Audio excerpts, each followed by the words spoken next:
Great. So welcome everyone to week 10. This is our Clever Career Planning week, and we are very, very lucky to have the support of our careers team this week. So today I want to introduce you to Deb Cutts, who is going to not only run our lecture today, but her and the team will be watching the forums this week, and they'll also be joining us on the Wednesday afternoon workshop. So plenty of support here. Now, what I love about this careers team is that they're not just going to come along and tell you what the careers are and how you do it. It's about you understanding yourself and really reflecting and questioning this future career for you. So it's just not let's just go with this degree or whichever one you sort of decide you think you want to do. It's really about understanding so many variables before you make that decision. So you're making a very informed decision. So I think you'll get a lot of thought processes instigated today from what Deb presents. So really be a part of it, immerse yourself in it. If you have comments or thoughts, throw them on the chat, because I'm going to be your chat buddy today, and I am going to hand over to Deb to take it from here. Thanks for that introduction, Trixie. Excuse me. Hi, good morning. Yes, my name's Deb. I'm a member of the careers team located at the Melbourne campus. And yeah, it gives me great pleasure to welcome you to week 10 and the Clever Career Planning module. So in today's session, we're going to start with an introduction to career development. So we're going to cover what it is and why it's important. We're going to talk about career influencers and also the influencers to understand what it is, what and who influences your career choices. We're going to take a look at the DOTS model, which is a career development framework, and we're going to have a look at the 4 fundamental components of that framework within the career planning process. We're going to delve a little into each of those components during the session. We're also going to look at career barriers and spend some time identifying potential barriers and consider the strategies or the supports that you might need to access to overcome any hurdles that you might come across. And finally, we're going to touch on why we need to revisit our career plans from time to time, or have multiple plans running alongside each other for lifelong career development and planning. So if we think about career planning, there is a common misconception that a typical career development journey is linear. It's actually probably a little bit more like this. There's the uncertainties of life. A rapidly changing world of work means the typical journey may resemble an unpredictable scribble. For this reason, a career development plan is not one you make once and then never revisit again. Understanding the importance of planning and revisiting your plans can assist you to understand things like the career, course, or unit options that you might be suited to you. It can help you navigate the world of work. It can assist you to know the implications and consequences of career-related choices and decisions. It can also help you increase your confidence in career planning and the choices that you make. It also increases your understanding of the many multiple different pathways and options available to you and provides you opportunity for career growth.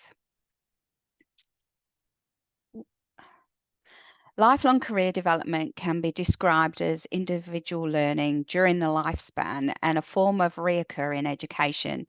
It's ongoing learning that can result in academic qualifications and informal learning that occurs on the job. Lifelong career development is a concept that is considered to be a holistic process. It's influenced by many factors that combine to shape the significance and nature of work across the lifespan of an individual. So we're going to explore that some more. Lifelong career development is not simply about work or job-related interests, but instead it should be viewed as a complex process of managing your life, learning and work across your lifespan, and is linked to personal change and the construction of identity. In life, we encounter many changes to our plans, things such as marriage, being offered a promotion, occupational changes, moving to a new town or city, redundancy, retirement, illness, becoming a parent or a carer. All of these things can result in the need to revisit our career plans.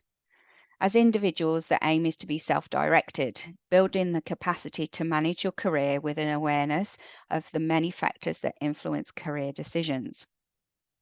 Lifelong career development is an ever evolving process of constructing your self concept. Throughout your life, not only are you in a state of constant transition within yourselves, but the world of opportunities is also in a state of constant flux.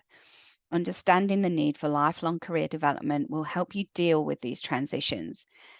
Give some thought to the transitions that you may have encountered already across your life. So you were a child, you become an adolescent, and then you've become an adult.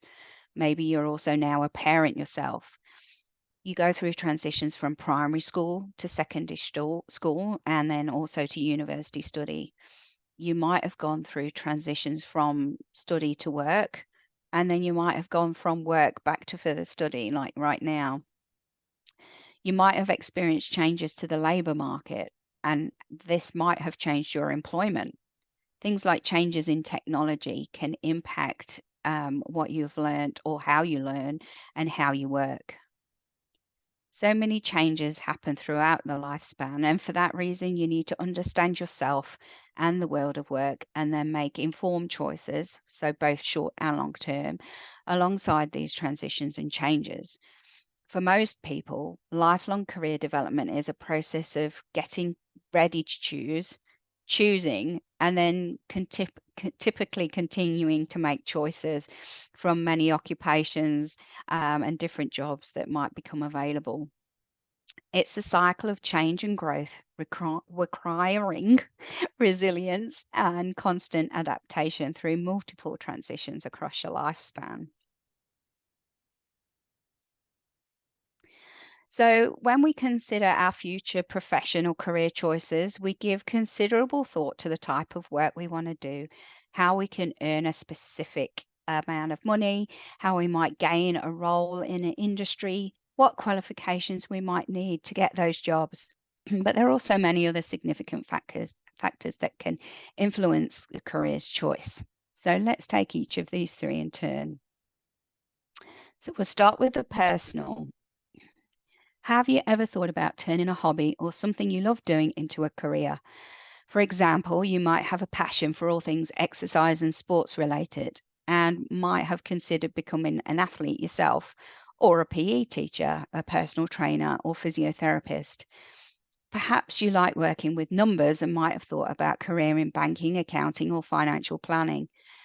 Our interests can influence our career decisions, as can our values, physical attributes, gender, age, and the list of other personal influences seen in this list. Give a thought to times gone by and how being born male or female may have influenced careers choices.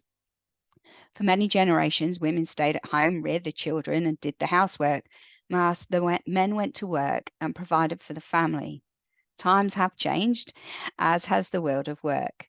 More opportunities are now accessible to both men and women. However, we do still see some industries or work being performed predominantly by men or women. Nursing, as an example, has a workforce in Australia of which 89% are female, or trades such as boilermakers, where 99% of the positions are held by males. Whilst gender shouldn't prevent you from pursuing a career, it can impact the decisions and access. Likewise, health and disability may also limit the choices or access we have to education and opportunity. Someone who spends a significant portion of their high school years unwell and unable to attend school may not achieve the grades required to engage in further study. This, in turn, may limit the type of work that they can do or the need to re-engage in other study or pathways later on. Now let's look at that social group. Personal factors that influence career choice don't exist in isolation. Social influences include the environment and society in which we live. Something as simple as being the only female in a large family of males might have an influence on your knowledge of the world of work. The media is also a significant influence in terms of information it filters and what it reports and how it reports. Given we now live in a world dominated by social media, consider how access to information, the type of information, and how it is reported influences all of our decisions and choices, not just career choice. Some industries and roles are portrayed as more elite or glamorous than others with the intent to influence. Think about a time you were finishing high school. What were your friends doing? Did this impact your decision? An example of where family, social groups, or relationships might impact a career decision might be growing up, a student always wanted to be a teacher. The student's high school subjects were chosen with this career path in mind. And at the time of finishing high school, the closest university was 2 hours away. Not wanting to leave a long-term relationship, a decision was made to get a job locally in admin rather than leaving town and the relationship to pursue that university study and teaching. Similarly, an employee had an opportunity to take a promotion to climb the corporate ladder, but the promotion required a relocation. At the time of the offer, the employer's mother was diagnosed with an illness, and the decision was made to turn down the promotion to remain close to family and assist with caring duties. For any number of reasons, at any point in our time, our social environment can heavily influence our decisions. Now let's look at that contextual group. Somewhat less directly related to the individual, but it impacts on career decisions.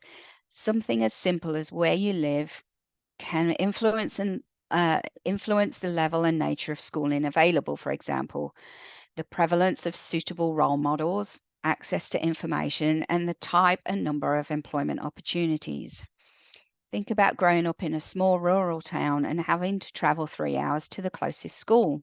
Homeschooling or school of the air might be the only alternatives. There may be an expectation that you will just grow up and take over the family farm or business. Another example is growing up with multi-generational unemployment or low or no income, and this might directly impact access to schooling and what's expected. Also, growing up in a remote Indigenous community, the approach to learning would be significantly different to those living in urban areas. Decisions of government on issues such as Centrelink benefits, funding for schools and universities, places emphasis on high demand industries, and this can all influence career decisions and opportunities.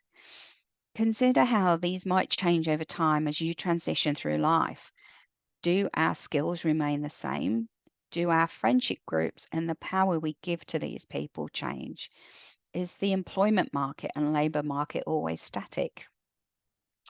All these things listed are subject to constant change throughout your lifespan, and there is also a recursive or multi-directional interaction between all these levels. An example might be you relocate to a new town and you make new friends.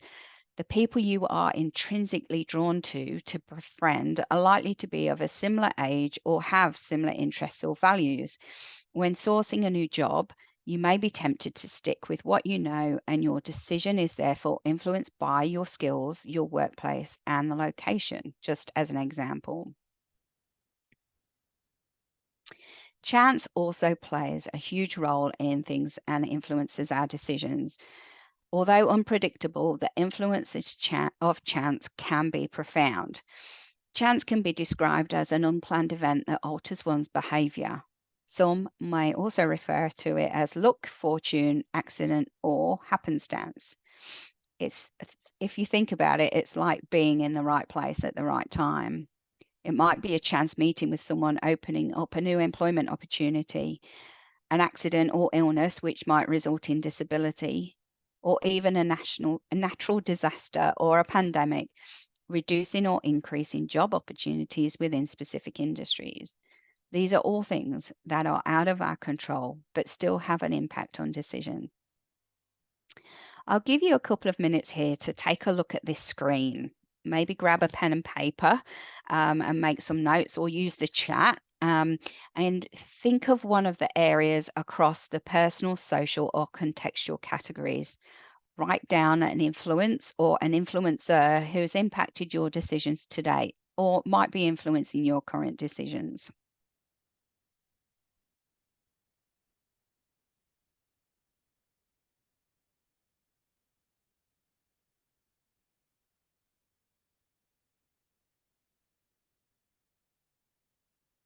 Okay, so everyone pop your thoughts in the chat. Deb's posed the question on the chat for us. So choose an area across each of these personal, social, and contextual categories and write down one influence or influencer who's impacting the decision. It's hard to get your teeth around. Let's see what comments come back. And Deb, for you, what was one for you as a professional? So for me, I've obviously moved here from the UK, hence the dodgy Pommy accent. So my like meeting my husband, deciding to, number one, come to Australia and take a year out and do a gap year where I met him, and then he moved to the UK and lived with me in the UK for a while, and then yeah, that was definitely, you know, part of our decision as a couple to move back to Australia and have a family here rather than in the UK. So that's yeah, that was a super pivotal point in my life when I came here. It doesn't have to be that big though, I guess. It could be things like you know, how your parents might bring you up and give you information about occupations through their work and that sort of stuff. Things like which university you choose as well can in effect impact your career choices. Does it have a placement, for example? How prolific researchers are the teachers? Do the lecturers go out and engage with industry to inform the teaching? And of True. course, chance has a massive part to play in career choices. So the comments coming through are quite diverse, really. Ella's got teachers, my mum, my best friend. So people are sort of making that social, that personal connection. Yep. Brock says his personal interests, so social education and contextual experiences. Kane actually talks about feeling that pressure to go straight into university or risk falling behind. So that's a societal pressure, which can be positive, but it can also be negative at times. Another one saying partner, my family's values education. So that's a really good thing. Bilili, who's in South Australia, said life role. So she's had the idea of being a teacher, but now becoming a parent inspired her. Kevin says his wife. Well done, Kevin. He put a bomb under you, I suspect. Yep, Kana is a supporting partner again. Parents. Brody, he wants to travel and move around. So that's something he's got to keep in mind when he's considering a career as well. Yeah. And even Robin, I'll share yours, Robin, because she said she didn't consider uni when leaving school for financial reasons. And often that's very common for our students to be, you know, come from working class families that tend to decide to work instead of actually going to university. So, you know, she's been out and actually had a successful career in mining, but now ready for something different.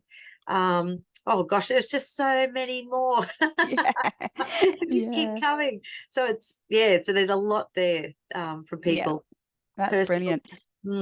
And look, hopefully it has started some thought processes around that and becoming aware of what's influenced you and the influencers or your cheer squad and that sort of thing, and how they impact your career decisions can be super important. And we can talk some more about that in the tutorial as well on Wednesday.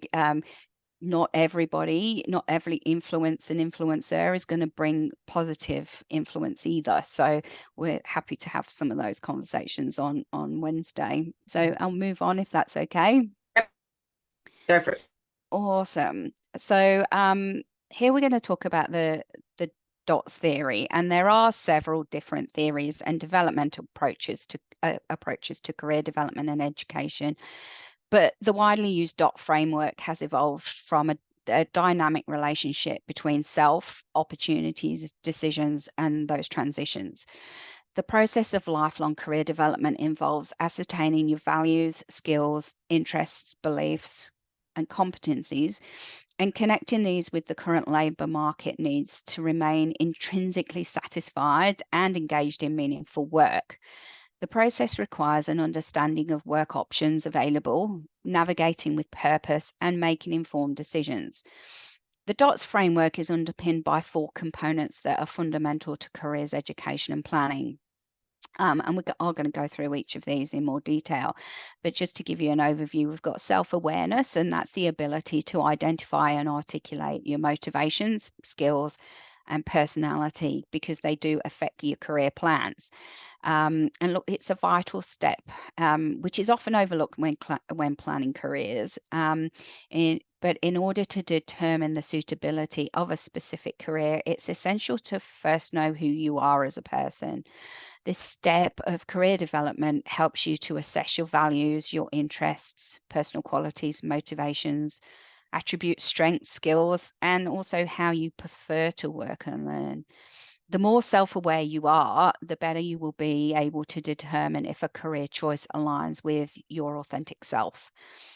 Opportunity awareness is the knowledge of opportunities and also that ability to research them. This next part of the process involves developing a greater knowledge and understanding of the career opportunities available and the ability to research these in great detail to gain greater occupational and industry awareness. Based on your skills and knowledge and interest and experience, what are the positions or industries that might be of interest to you? So it's bringing those together. Strategies such as gaining experience through volunteering, work shadowing, looking at labour market information and informational interviews with people who are already working in that career area can really help you increase your understanding of the occupations and that greater industry. So having a good understanding of yourself and your options will give you a greater ability to narrow down your options and make decisions, including setting some short or medium or even longer term goals. The decision-making part is about being able to weigh up the personal factors to make a sound plan. So once you've set some goals, you need to decide how you're going to reach them. Transition involves implementing what you've learned and putting it into action. It requires an understanding of how to seek and secure opportunities and the steps required to achieve your career goals.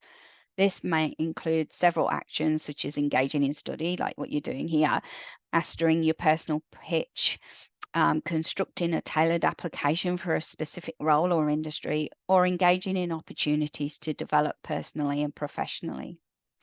These components, so these 4 areas, can be cycled through several times during your career pathway, and it's not uncommon for people to be working across multiple components at any given time.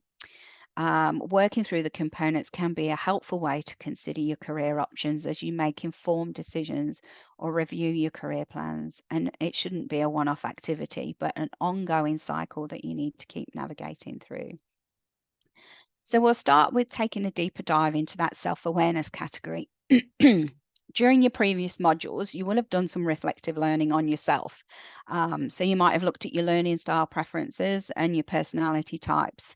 You might have completed the Jung typology test and obtained a 4-letter formula that you might have already used to consider the types of careers or occupations that most suited to you. I think Module 3 introduced you to some concepts of self-awareness and understanding who you are and what makes you tick. In order to succeed, it's essential that you have a good understanding of yourself, the way you work, your strengths and preferences and tendencies. Just as you need self-awareness to better understand how you learn, the process of developing your self-awareness is crucial to identifying the right career choice. Taking time to do this at the start of your career planning can significantly impact on your job satisfaction and success. Understanding your skills, your strengths and weaknesses and interests, as well as your personal values and work environment preferences will help you identify a good occupational fit. There's been plenty of research into what makes people happy at work. And as the famous quote from Mark Antony goes, if you do what you love, you'll never work a day in your life. If you're aware of your natural abilities and know what is truly important to you and what you value, there's a greater likelihood that your career journey will be a positive one.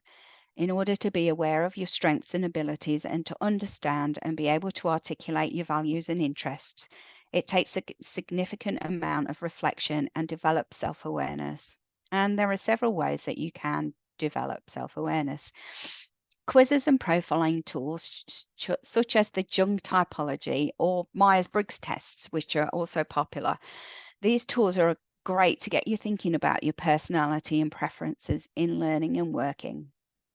Tests can determine your emotional intelligence and IQ to generate predictions of educational achievements. Skills audits can help you identify your skills, knowledge, and experiences. Careers assessments can also be used to assist with identifying the type of work that matches with your skills, interests, and education. One of the career assessment tools we recommend as a means of clarifying your interests, confirming and generating ideas, and raising your level of self and occupational awareness is Career Voyage. This tool helps you to identify your education goals, interests, and preferences through a series of questions to create a personalized interest profile and job suggestions. When used objectively, these assessments can reveal patterns, preferences, and characteristics that can assist with making informed career decisions. Within this module, you'll be encouraged to complete the career voyage to develop your self-awareness and to identify career options best suited to you. So I do believe that there's information in your module in Moodle about Career Voyage and how to get in, and I think it's also included in your study guide as well. So make sure you double back and have a look at that. So we're now going to talk about opportunity, and I do have a Slido activity for this particular event section. So if you have a device handy, such as a mobile phone or tablet, please do grab that while I introduce and talk about this section. So increasing your awareness of occupations and opportunities encourages the generation of career ideas. The aim is to come up with careers and ideas and occupation possibilities that you can explore. You might consider related roles that use similar skill sets across different industries or occupations within a specific field of interest. Your awareness of occupations and what you know about them and how you think about careers may be influenced by the location that you're in, your family's work history and experiences, and what you've learned growing up. Think back to your influences and influencers.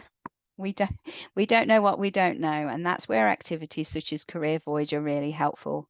Exploration activities can sometimes generate new ideas that we may never have even thought of or considered before now.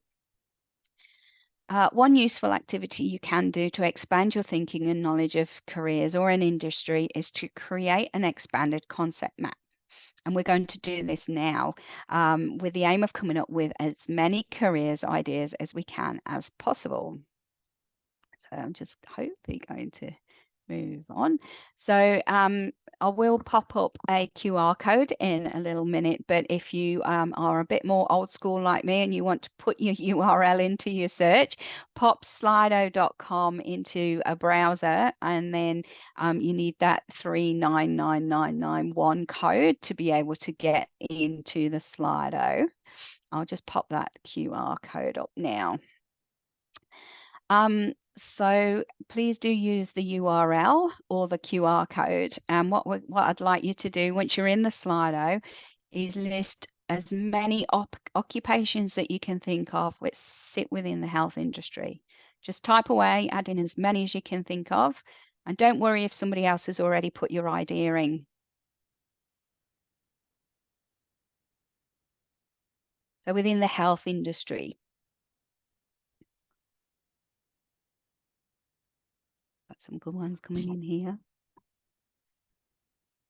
Got some nurses, dentists, occupational therapies. Think about the support services that keep the industry running too.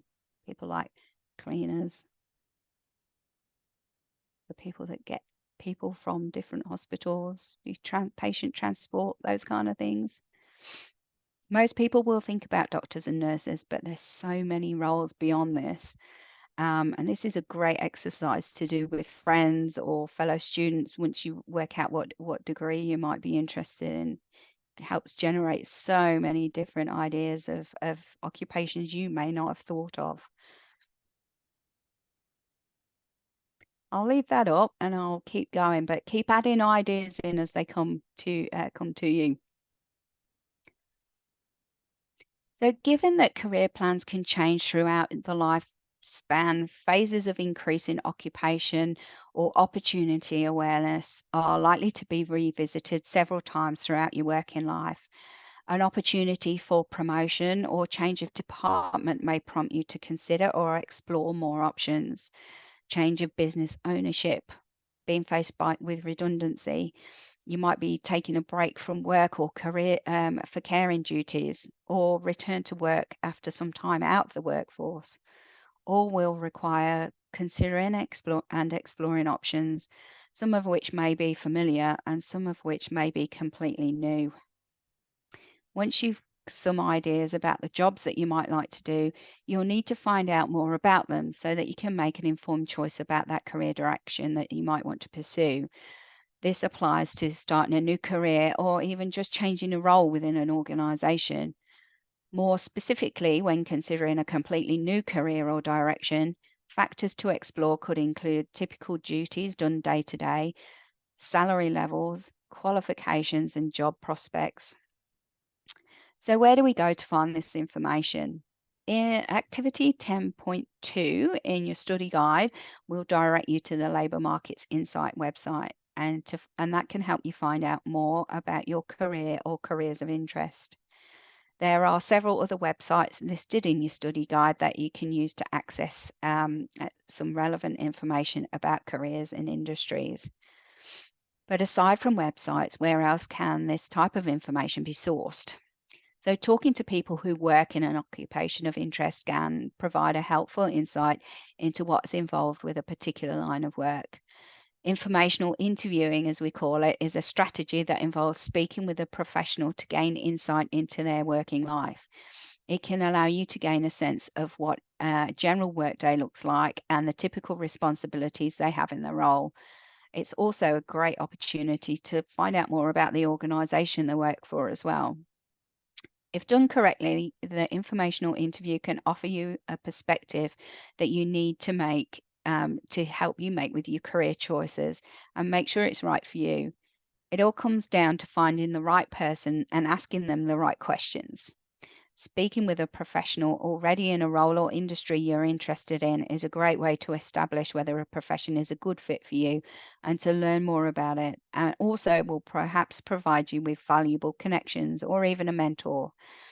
As CQ Uni students, you can access our mentoring platform called Industry Connect to get advice and insights from people who've been in the same position as you are now and have studied and moved on to work within industry.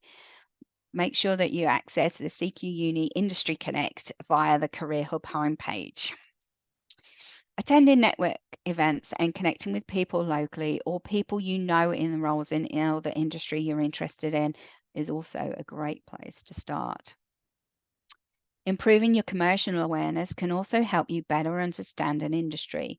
One simple way you can learn more or find out what's going on in a particular industry is to read business or industry specific publications. So those journals that the academics throw at you can actually be quite interesting from an industry awareness perspective. It can provide insight into the issues being faced by the industry, potential areas of growth, and also new skills being required. Connecting with the careers advisors can also be super helpful, don't forget. Work shadowing or volunteering can also be a great way to gain insight into industry or specific roles, make connections and build your experiences also. By researching careers of interest and understanding what each role involves, it will allow you to rule out options and narrow down your list to those occupations that you're actually most interested in. I'm going to move on now, but keep Slido open on your device for later because I've got some questions towards the end. But for now, we're going to move on to the next slide. I just want to talk about barriers here, and these are obstacles or circumstances that can prevent movement, access, or progress. And you might find once you've done some occupational awareness gathering that there might be some barriers that start raising to the fore. And look, career barriers are really defined as events or conditions either within the person or in his or her environment, which makes career progress difficult. And that's a quote from Swanson and Wopte.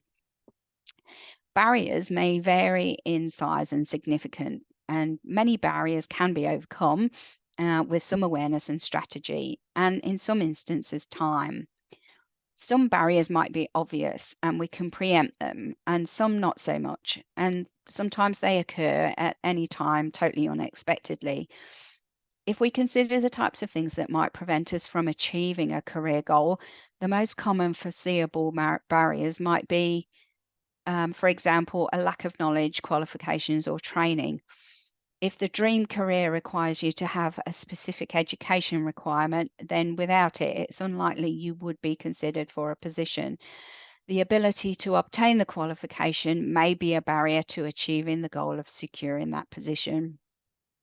Financial barriers, and I think we already touched on that in the chat earlier, might include things like the cost of study, covering the costs of placements, and also professional costs, such as things like you might need to buy like PPE, you might need to pay for professional registration costs, or there might be a requirement for ongoing professional development. Changes in the labour market can, for any of number of reasons, completely change a role, which may result in additional professional challenges. For example, might be a customer-facing role suddenly shifts to something that's online. If you lack the technical skills, you may find it difficult to retain that work or advance in the organisation. Changes in the demand for a particular industry or field might also mean getting work in specific roles might be significantly harder. Internal barriers can also prevent us from pursuing career goals. And examples include things like a fear of change, anxiety, poor self awareness, or lack of confidence, and in some cases, poor motivation too. These are the more obvious barriers we might face as we embark on a career planning, but we also need to be mindful that there may be other barriers that get in the way of our goals too. Researching and being aware of occupations and the requirements to succeed in specific roles can help you make informed decisions about the suitability of a career and helps you prepare to overcome those potential barriers. Inherent requirements are often overlooked and pose potential barriers to career success or progression. Inherent requirements are the essential capabilities, knowledge, behaviors, and skills that are needed to be successful and fulfill the requirements of a role. And there's something that you should consider as part of your research and development of occupational awareness. Aside from skills, knowledge, and behaviors, some industries or specific careers may also require legal things and compliance and professional registration. So here we're just going to have a conversation around physiotherapy as an example. So we're just going to have a look at what we know about studying and working in this role. And please feel free to add into the chat if you would like to. So if we think about a physiotherapist, it's particularly a hands-on job. You're mostly on your feet a lot of the day. It requires strength and gross and fine motor skills, particularly when dealing with patients and having to manipulate them and help them with their movement. You need to be able to communicate issues and write reports. Talk to clients about any concerns that you might have about their health or their movement. And you often need to provide instructions and exercises. Professional registration is required with ARPA, and you have to keep accurate record keeping. And there's probably a lot of policy and procedure that you have to follow. And they're just a few examples. Consider how physical attributes might limit individual capacity to manually maneuver a patient. You've got to have those strength and gross and fine motor skills required to perform techniques. maintain balance, assess patients, and the patients are all going to have varying physical capacity as well. If you suffered from any back complaints, for example, how would that impact on your ability to be on your feet all day and moving patients? Consider how compliance with clinical policies might be impacted if you need a blue card or a police history check, and if that cannot be successfully obtained. Here's an example of a student that we've been working with. So they were studying paramedics, and they had a recorded conviction from an assault back when they were 18. They got in a bit of a drunken brawl in a pub. They were later unable to obtain a blue card and therefore can't attend placement and complete the requirements of the study. And then that also impacts that ability to obtain employment as well. So consider things like the impact of having to take time off paid employment to attend a 3-week placement within your course, for example. Remember, placements cannot be guaranteed in your hometown. There may be travel costs, accommodation, additional childcare costs for children whilst you might be on placement. Teaching careers, as an example, require the successful completion of the Lantite literacy and numeracy test. So consider what the implications might be if you're not able to pass that and you've tried all the other ways of resitting that test. It's important to have a good understanding of the inherent requirements of the courses and careers you're interested in to ensure A, you can meet the requirements, B, you can consider how you might overcome any barriers, and C, you consider alternatives sooner rather than later if you can't meet those requirements. Does that impact and change your career plan, and do you need to consider your direction? Let's just have a quick look at the CQ Uni handbook, and we'll use the physiotherapist one here as an example. And if we go to the Getting Started tab just here, you can see here we've got all the information about what I need to start, where I can start, and that sort of thing. And then within this tab on every course, we've got inherent requirements. And for this course also, we've got compulsory requirements as well, just as an example. So if we have a look here, we've got lots of different categories. We've got things around ethical behavior, behavioral stability, legal compliance. So that's obviously, you have to remember, as a healthcare practitioner, your notes may be admissible in court and things like that. So you've got to have really good record keeping and that sort of thing. There's a massive section here about communication skills, because you've got to visually speak to people through how you interact with them, written communication and verbal as well, cognitive abilities. And then here we've got about sensory abilities as well. Then we've got relationship skills, reflective skills. It goes on. IT and communication. You'll see that creeping up through most occupations these days as well. And don't forget, there's obviously within this particular course those compulsory requirements as well. So things like your ability to be up to date with your vaccinations and things like that. So what I would encourage you to do, if you've highlighted a course of interest, jump into the handbook and have a look at those inherent requirements, and have a look and see what inherent requirements are sitting within the course that you're interested in, and have a look at and think about making sure that you can actually meet all of those requirements, and if not, think about how you might overcome them as well. So as a follow-up activity, have a look at those inherent requirements, look at that information page, and then if you identify any potential barriers, please do either pop them in the chat, or you can bring them to us at the tutorial on Wednesday. And just while you might be scribbling that down, also think about also some of the ways that you can overcome some of those barriers as well. So think about your family and friend support. So if for placement, for example, you need to have some additional care arrangements for your children, is there family and friends that can help? Do you have someone that might be able to pick the children up from school if you've got a class late? If you're thinking, if you're looking at the requirements to purchase uniforms, for example, are there scholarships or bursaries that can help with that financial aspect of that uniform or placement relocation?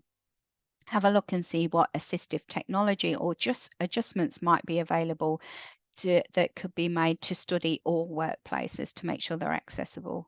Of course, we've got the Academic Learning Centre that can always help you make sure that you're meeting those academic requirements. Take a look to see if you might need any further study or short courses. Return to those barriers and think about ways that you can overcome them as well. And like I said, make sure that you bring anything along to the tutorial on Wednesday and we'll have a chat about them. Now let's look at the decision-making section from our DOTS framework. Once we have good self-awareness and have extensively researched occupations and have increased opportunity awareness, and we've assessed the barriers, we can make some decisions. It's the point where you stop to process all the information you've gathered before moving on to planning your next steps for action. We make thousands of decisions each day. And as an example, you may have woken up this morning and decided what to have for breakfast. So you assess what's available to you. What are your options? What do you fancy? Eggs on toast or cereal? You may not be completely aware, but your brain is constantly interpreting what decisions have to be made, deciding what the constraints are, assessing the options available, and then selecting a course of action. So you go to the fridge, you've got no milk. So I guess that rules out cereal today. So eggs on toast it is. Many of the thousands of decisions made daily happen automatically, but some require more considerable thought and a strategic approach to help synthesize all the information in order to evaluate the options and help make an informed decision. Making decisions relating to your study or career should be one of these considered and informed decisions. So, how can we organize this in a way that can help us make decisions? Now, in your study guides, activity 10.4 asks you to consider the pros and cons of jobs that you might be considering.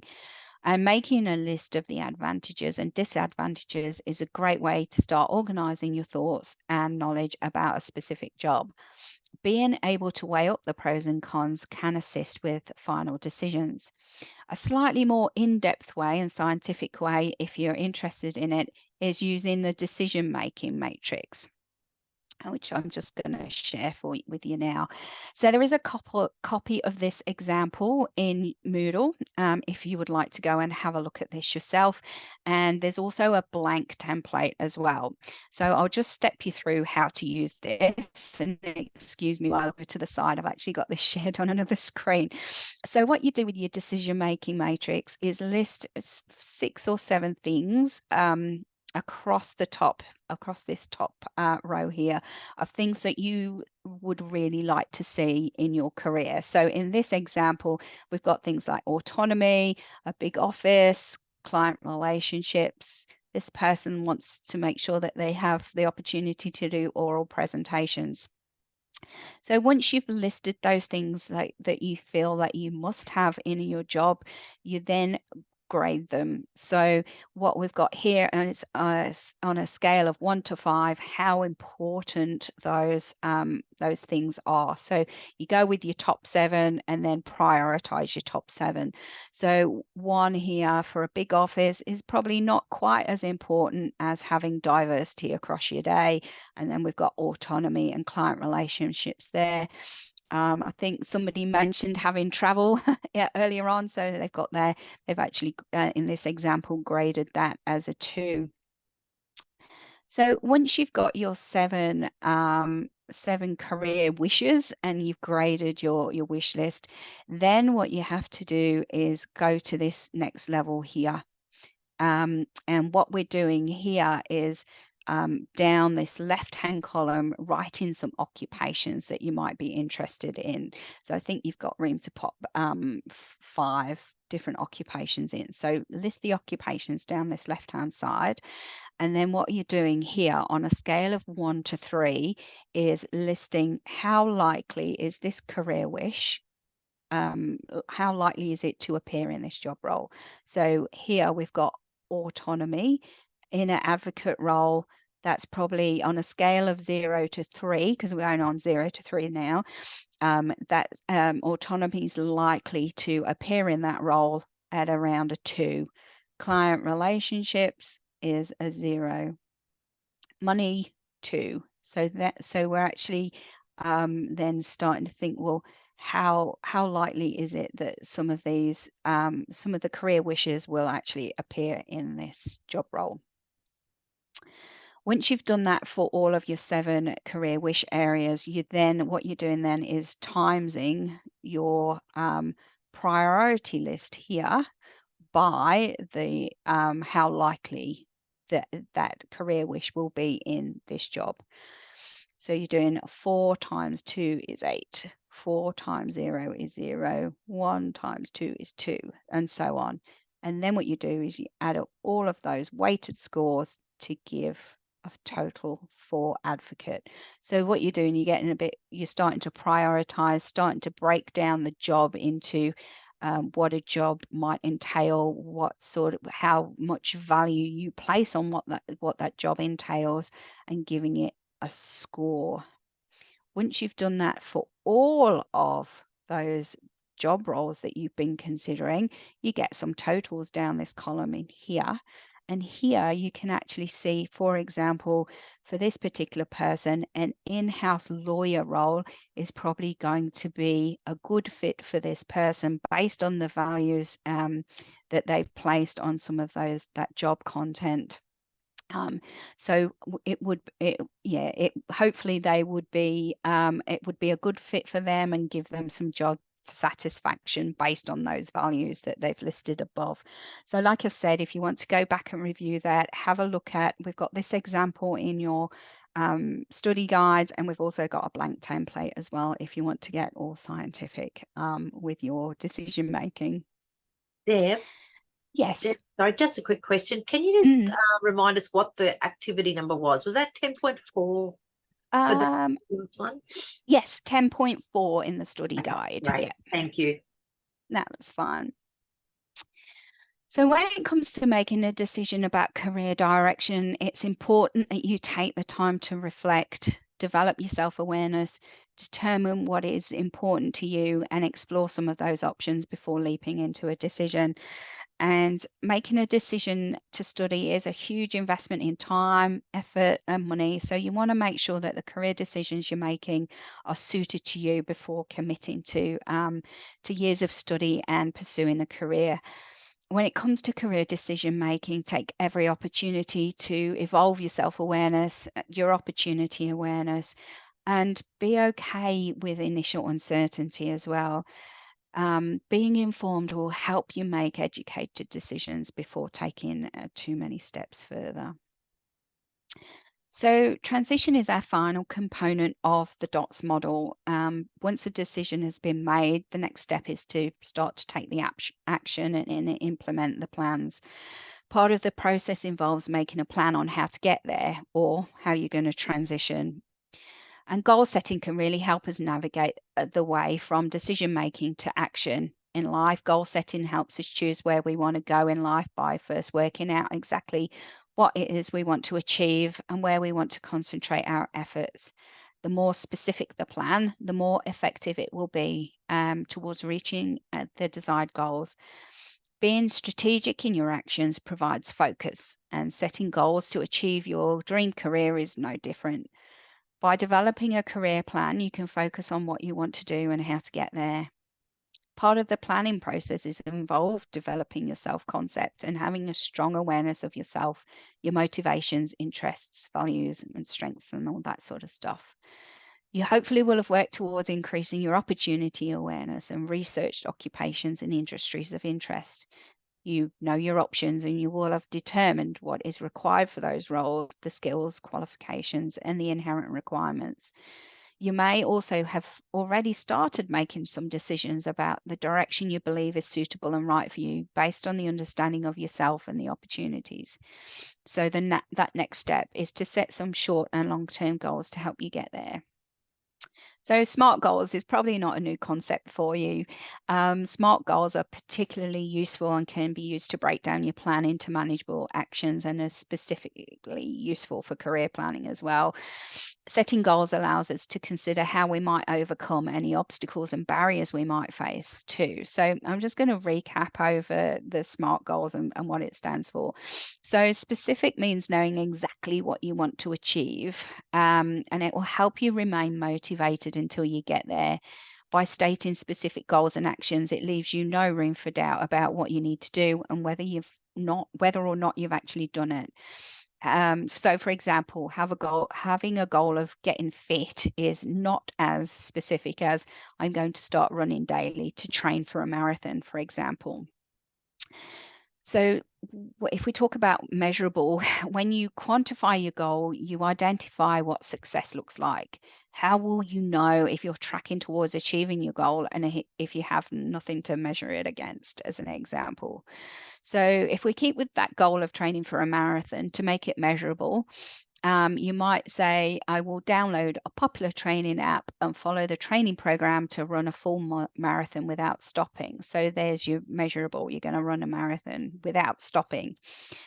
Achievable is really just making sure it's not too unrealistic or too crazy. So, for example, I've run a half marathon before and I play regular team sports, so I should be able to handle that. It's not, is that really achievable? Relevant. It's about how that goal fits with your broader goals, and is it related to a longer term goal? So, in this example, your overall goal for running a marathon, what's your reason for that is, it might be to improve my energy levels and general well being. Running is a great way to become fit and healthy and also strong as well. So setting a start date and a deadline meets the time-based element. It will ensure your goal is achievable and help you stay on track to achieve your goal. So, in this example, the marathon, you might enter one and it's in 6 months' time. An example of a career planning SMART goal might be, for example, I will identify 3 possible career paths and I'm interested in. So that's your specific, measurable, and attainable. By the end of the term, there's your time bound to help me narrow down career options for the future, and that's your relevant bit. This example could then be broken down into more manageable goals, outlining the steps that you might require to work out what those 3 career paths might be, for example. Setting SMART goals helps us understand exactly what you need to do and when you need to do it to achieve the desired goal. If you aren't setting goals, you will lack direction and focus and will be far less likely to achieve your desired outcome. Consider what short and long-term goals you might need to set to achieve your career goals. What do you need to have completed within the next week or 2, within the next 6 to 12 months, or the next 1 to 3 years? Having the right attitude is also important. Setting goals and expecting everything to just fall into place effortlessly just doesn't happen. Nothing works unless you do. So those with determination to commit to goals, showing persistence and resilience, achieve a lot more than those that don't.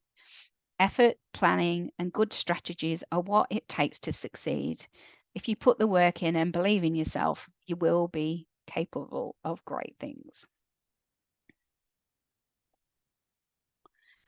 So we can make the best plans, but we all know sometimes things just don't go to plan.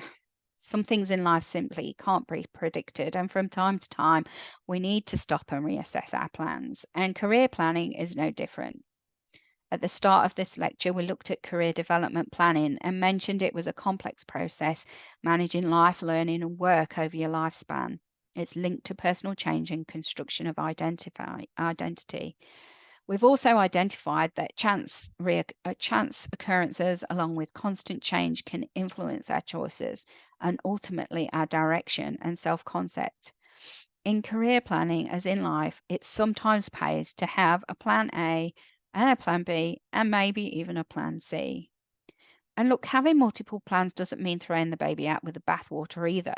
It means taking stock of your options, making informed decisions, and taking revised actions to achieve the goal. As we've learned, looking at dots, we need to be comfortable circling back and looking at things again as we move forward, completing self-assessments and checking our new influences, checking out our opportunities around new tech, as example, which might have infiltrated your workplace. So here's an example of a goal that you might have plan A's and B's and C's for. So plan A might be head overseas for a 4-week road trip around Europe. Before you know it, interest rates have gone up, costs of flights and accommodation has skyrocketed, and the exchange rates have plummeted, meaning the price of the trip goes through the roof and it's just not doable anymore. So you go to plan B. You might head interstate for a 2-week holiday, enjoying some food and wine. Oh, but wait, the caravan needs to be repaired and we can't get it booked in time. So you go to plan C. You might have a 5-day staycation 2 hours down the road from your hometown as part of a friend's timeshare. The goal was to enjoy a break. The break still happens, perhaps not as initially planned, but it's still a break nonetheless. If we put that into a career situation, you might not get the OP or the ATAR that you need to get offered your first place at uni. Plan B might be to accept an offer for your second preference and consider a change of course after successfully completing a term of study. You might look at pathway courses you can take to increase your ranking. The goal doesn't need to change, just make the plan or the process of getting there. Having a plan means knowing that there are options, and having a good understanding of yourself and your options allows you to make informed decisions and plan accordingly as you transition through stages in life and in your career. The process of career development involves building your capacity to manage your career throughout your lifespan with a strong understanding of the many factors that influence our decisions. In the great words of Dr. Seuss, you have brains in your head, you have feet in your shoes. You can steer yourself any direction you choose. You're on your own. Well, not at CQ Uni, because we've got some great supports, remember. And you know what you know. And I'm hoping after today you also know a bit more about how to find out what some of the things that you don't know. And you are the one who will decide where to go. With some clever career planning, all the places you'll go. And that brings me to the end of the session today. I'm going to now just launch our, if you can jump back into Slido and just give me some feedback on today's session. So if you could just pop through your feedback on whether you found today's session helpful, that would be really good. I'll just give that a couple of minutes to do that. See the numbers going up there. We can stop the recording now too, Deb. Oh yes, I'll pop that on.